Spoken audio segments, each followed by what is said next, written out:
ধন্যবাদ। হ্যাঁ, পূর্বের কিছু ইনস্ট্যান্স আপনারা পেশ করেছেন, এটার জন্য আমরাও দুঃখিত।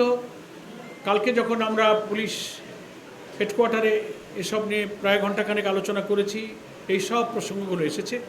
ওনারা আশ্বস্ত করেছেন যে ইনশাআল্লাহ আমরা উভয় দিকে যদি কোঅপারেটিভ থাকি তো এইসব প্রবলেম ইনশাআল্লাহ হবে না।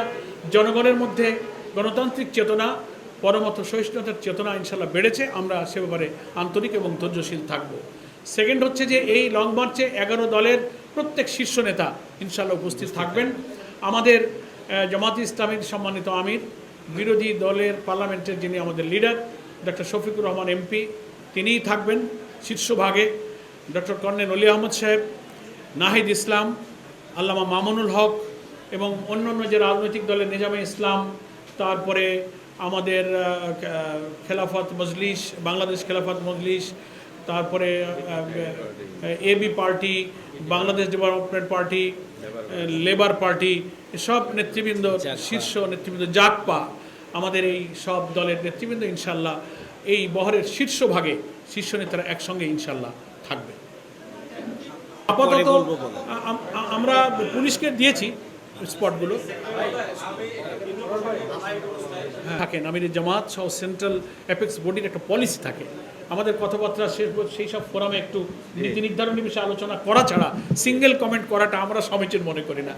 আমি দুঃখিত, আজকে আমরা এই ব্যাপারে কথা বলছি না। আর প্রশ্ন এদিকে একজন করছেন, সেটা একটু উত্তর দিই লং মার্চের সাথে একটু অ্যান্সার দিয়ে দিই। সে বলছে যে গণভোটের গণরায় কার্যকর করার জন্য হা ভোট জয়যুক্ত হলো, এখনো কেন লং মার্চ আপনাদের করতে হচ্ছে? প্রশ্ন, গুরুত্বপূর্ণ প্রশ্ন। কেন করতে হচ্ছে গণমাধ্যম কর্মীদের এটা জানা আছে। দুঃখজনক হলেও ক্ষমতাসীন বিএনপি সরকার তারা এই গণভোটকে অস্বীকার করছে। তারা এটাকে সংবিধান বিরোধী বলছে। 2025 সালের 13ই নভেম্বরের প্রেসিডেন্সিয়াল অর্ডারকে চ্যালেঞ্জ করে বলছে এই আদেশ রাষ্ট্রপতি দিতে পারেন না। তারপরে সংবিধান সংস্কার পরিষদের শপথ নেওয়ার বিধান সংবিধানে নাই। তো এই সমস্ত সাংবিধানিক প্রশ্ন তুলে সংবিধানের ভুল ব্যাখ্যা দিয়ে একটা বিভ্রান্তি তৈরি করে আলটিমেটলি গণরায়কে এড়িয়ে যাওয়া হচ্ছে।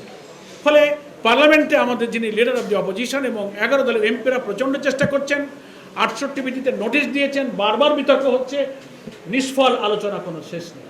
তো আমরা রাজনৈতিক সাংবিধানিক সব বিতর্কের জায়গা পার্লামেন্ট, এটা আমরা বিশ্বাস করি। এখনও চাই যে পার্লামেন্টে একটা নিষ্পত্তি হোক।